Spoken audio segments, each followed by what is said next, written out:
মারলো গোলাম মুর্তজা এসআই মারলো। মারলেন কেন?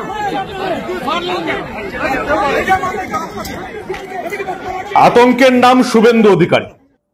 এতদিন একা শুভেন্দু অধিকারী লড়াই করছিলেন গোটা বাংলা জুড়ে, আর এবার গোটা বিজেপির দল নেমে পড়েছে। একদিকে সুকান্ত মজুমদার, একদিকে দিলীপ ঘোষ, একদিকে শুভেন্দু অধিকারী। তিন মূর্তি নেমে পড়েছে গোটা বাংলাতে, যেটা বিজেপির কর্মী সমর্থকরা দেখতে চাইছিলেন। আতঙ্কে ভুগতে শুরু করেছে তৃণমূল। তাই এবার শুধু দলের নেতা কর্মী নয়, পুলিশকেও লেলিয়ে দিয়েছে মমতা বন্দ্যোপাধ্যায়। আজকে যেমন এই হাওড়ার বেলগাছিয়ায় ধসে বিপজ্জনক অবস্থায় থাকা মানুষদের দেখতে গেলেন রাজ্যের বিরোধী দলনেতা শুভেন্দু অধিকারী, সেখানে মমতা বন্দ্যোপাধ্যায়ের পুলিশ একেবারে আঁচড়ে দিল। একটা কথা বুঝতে পারি না, যে শুভেন্দু অধিকারীকে কেন্দ্রীয় সরকার জেড ক্যাটাগরি নিরাপত্তা দিয়েছে। এই রাজ্যের অনেক বিজেপির বড় বড় নেতাকে কেন্দ্রীয় সুরক্ষা দিয়েছে। প্রতিদিন আমরা দেখছি তাদের গাড়ি ভাঙচুর হচ্ছে, নেতাদের দিকে ইট পাটকেল ছুটছে, তাদের গাড়িতে চাপড়ানো হচ্ছে। তাহলে কেন্দ্রীয় নিরাপত্তা কিসের জন্য আছে?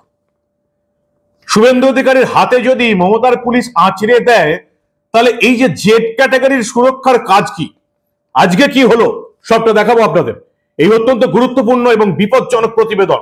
শেষ অবধি দেখুন। আমি মানব, দ্য নিউজ বাংলায় আপনাদের স্বাগত জানাচ্ছি। হাওড়ার বেলগাছিয়ার ঘটনা আপনারা জানেন, ধস নেমেছে এই বেলগাছিয়াতে। হাওড়া পুরসভার 8 নম্বর ওয়ার্ডের বেলগাছিয়া ভাগাড়ের কাছে ধস নেমেছে। কয়েক হাজার মানুষ এফেক্টেড, 15,000 মানুষ, সাধারণ মানুষ এই ধসের জেরে ক্ষতিগ্রস্ত। বাড়ি ভেঙে চলে গেছে, বাড়ির মাঝে মাঝে চির ধরে গেছে, বাড়ি হেলে গেছে।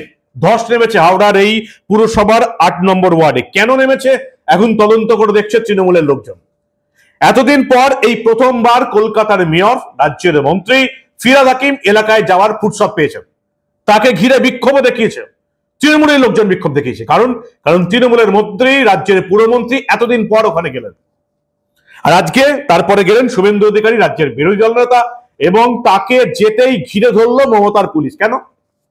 রাজ্যের বিরোধী দলনেতা এলাকায় যাবে, সাধারণ মানুষের সঙ্গে কথা বলবে, মমতা বন্দ্যোপাধ্যায়ের পুলিশের কি? ওখানে তো 144 ধারাও নেই, কোর্টের কোনো বারণও নেই।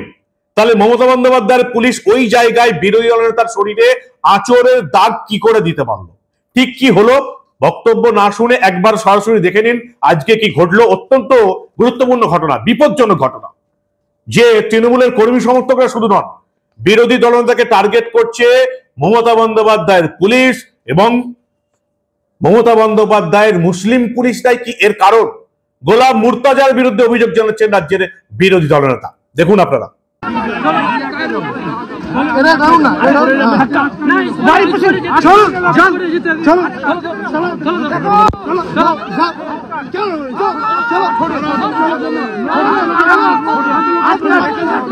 লজ্জা লাগে না?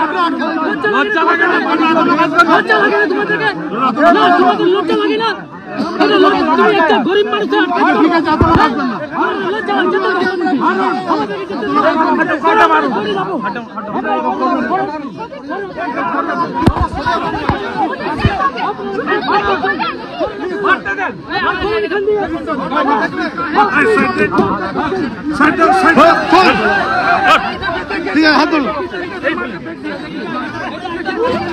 পুলিশ ফেলেছে।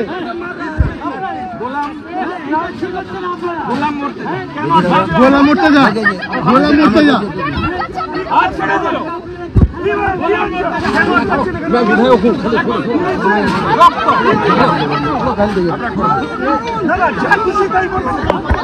মারলো গোলাম মুর্তজা এসআই মারলো। মারলেন কেন? মারলেন কেন? আমি কি রক্ত লাগে? মারলেন কেন? আগে সরান, আপনি আগে সরান, আপনি রক্ত লাগবে।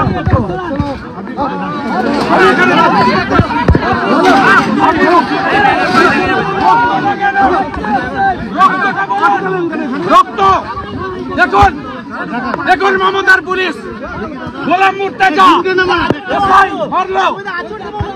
দেখুন দেখুন দেখুন, এখানে দেখুন কি করেছে। দেখুন পশ্চিমবাংলার লোক, দেখুন মারলো, দেখুন আপনি মারলেন, আপনার অপশন মারলো, দেখুন এটা কি রক্তটা বেরোলো কেন?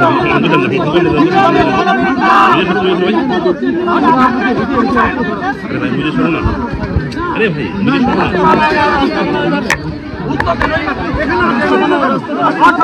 আমি মিথ্যা কথা বলছি আপনাদের সামনে কেন আমরা আটকাচ্ছেন কেন?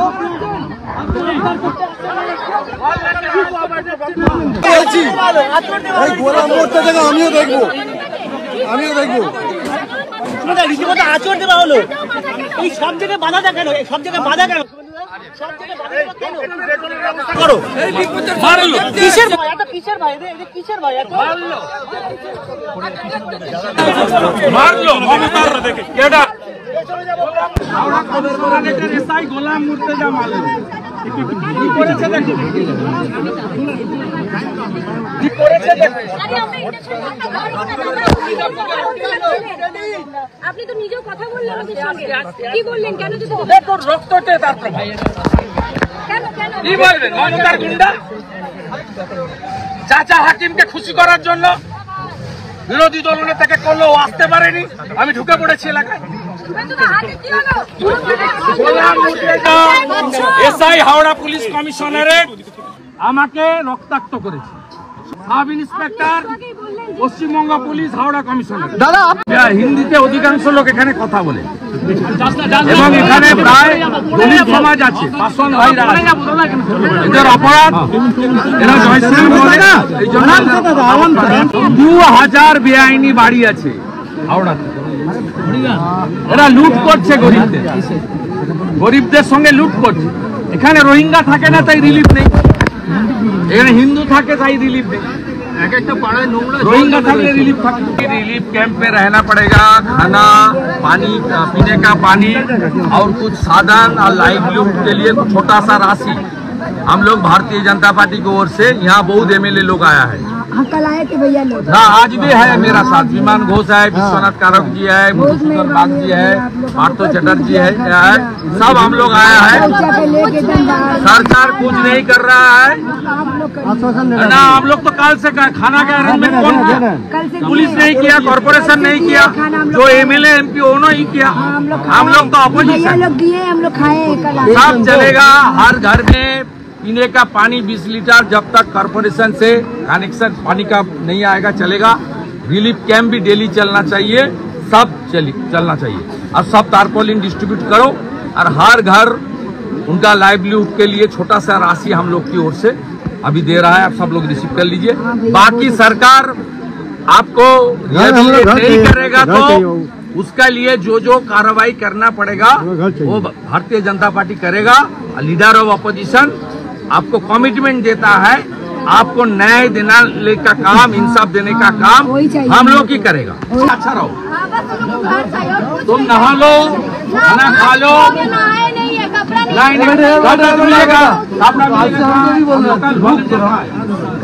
ভয়ঙ্কর অবস্থা, ভয়ঙ্কর অবস্থা, কি দেখেন ভয়ঙ্কর অবস্থা দেখেই মনে হচ্ছে সরকার অমানবিক। হাতে আঁচড়ে দিল শুভেন্দু অধিকারী, কোনো কারণ নেই। বিপদগ্রস্ত এলাকায় রাজ্যের বিরোধী দলনেতা গেছেন, ওটাই তার স্বাভাবিক কাজ, যাওয়া, মানুষের সঙ্গে কথা বলা। সেখানে পুলিশ কেন ধস্তাধস্তি করতে আসবে, কেন আটক করতে আসবে, কেন আটকাতে আসবে, কেউ জানে না, কোনো উত্তর নেই। ওই যে বললাম ভয়, তৃণমূলের মধ্যে ভয় ঢুকে গেছে, ভয়, হারার ভয়, পরিবর্তনের ভয়। তিন নেতা তিন দিক থেকে অপারেট করছেন, শুভেন্দু অধিকারী, সুকান্ত মজুমদার, দিলীপ ঘোষ। যে দিলীপ ঘোষকে বর্ধমানে লোকসভাতে হারার পর মানুষ দেখেনি, সেই দিলীপ ঘোষ একেবারে পূর্ণ দমে লেগে নেমে পড়েছেন, তাকে আটকাতে হচ্ছে তৃণমূলকে। এবার মমতা বন্দ্যোপাধ্যায়ের পুলিশ নিজে আঁচড়ে দিল। জেড ক্যাটাগরির সিকিউরিটি পান রাজ্যের বিরোধী দলনেতা, জেড ক্যাটাগরির সিকিউরিটি, এই তার সিকিউরিটি নমুনা। এর আগে আপনারা দেখেছেন সুকান্ত মজুমদার, দিলীপ ঘোষের ক্ষেত্রেও দেখেছেন, গাড়িতে আক্রমণ হয়েছে, ইট পাথর পড়েছে, গাড়ি ভেঙে দেওয়া হয়েছে, তাদেরও কেন্দ্রীয় নিরাপত্তা রক্ষী ছিল। কবে এই কেন্দ্রীয় নিরাপত্তা রক্ষী গুলি চালাবে বলুন তো? একটা দুটোকে পায়ে গুলি চালিয়ে উন্ডেট করে দিলেই ব্যাস, আর কেউ ত্রিসীমানায় দেখা যাবে না। আজকে বিক্ষোভের মুখে বললেন ফিরহাদ হাকিম, করারই কথা। একটা জায়গায় নবান্ন থেকে কয়েক কিলোমিটার দূরেও নয়, সেখানে যেতে ফিরাদ হাকিম 1 সপ্তাহ সময় নিয়ে নিল।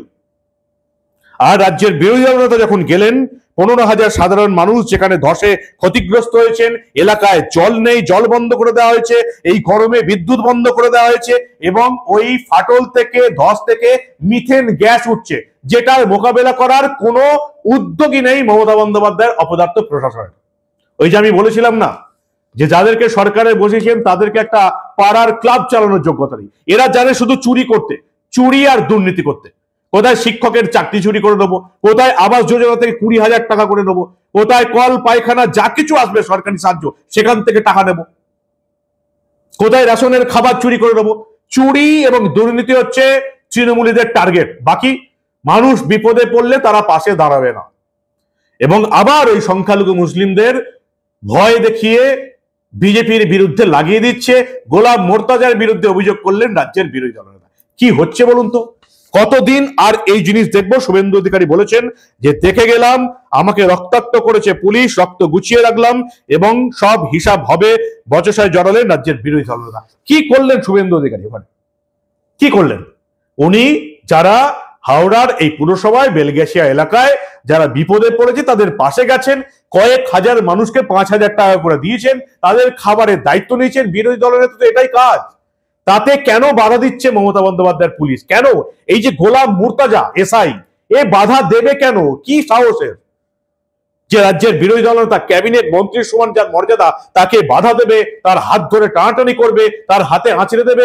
এত বড় সাহস কি করে পায় এরা? একটাই কারণ, মমতা বন্দ্যোপাধ্যায়ের তোষণ নীতি। আর এর কাজ হচ্ছে একটাই, বাংলার সাধারণ মানুষকে এই কাজটা করতে হবে। এই সরকারটাকে নবান্নের 14 তলা থেকে ওই ফুটপাতের ধুলোতে বসাতে হবে, যেখান থেকে আমরা এদিকে 2011-তে তুলে এনেছিলাম। ওই চায়ের ভাঙার টেবিলে এদিকে ফিরে দিতে হবে, না হলে কিন্তু আমাদের বিপদ আসন্ন। রাজ্যের বিরোধী দলনেতা জেড ক্যাটাগরির নিরাপত্তা পান, তাকে মমতার পুলিশ আঁচড়ে দিচ্ছে। তাহলে আমার আপনার কি অবস্থা বুঝতে পারছেন? পরিবর্তন চাই। পরিবর্তন ছাড়া এই রাজ্যের মানুষের এই মুহূর্তে কোনো রাস্তা নেই। খাদের কিনারায় দাঁড়িয়ে আছেন আপনারা। 2026-এ মমতা বন্দ্যোপাধ্যায় তৃণমূল ক্ষমতায় এলে একেবারে খাদের অন্ধকারে তলিয়ে যাবেন। এই রাজ্য থেকে পালাতে হবে, যেমন ভাবে বাংলাদেশ থেকে পালাতে হচ্ছে। পরিবর্তন চাই। এছাড়া এই সমস্ত ঘটনাগুলো ঘটবেই। বিখ্যাত মানুষ, বিরোধী দলনেতা, ক্যাবিনেট মন্ত্রী, জেড ক্যাটাগরির নিরাপত্তা, তাকে মমতার পুলিশ আজড়ে দিচ্ছে। আমি আপনি সাধারণ মানুষ, আমাদের ক্ষেত্রে কি করবে আপনারা আগেও দেখেছেন, পরেও দেখবেন। পরিবর্তন না হলে এই রাজ্যে বাঁচার কোনো রাস্তা নেই। কি বলবেন আপনারা?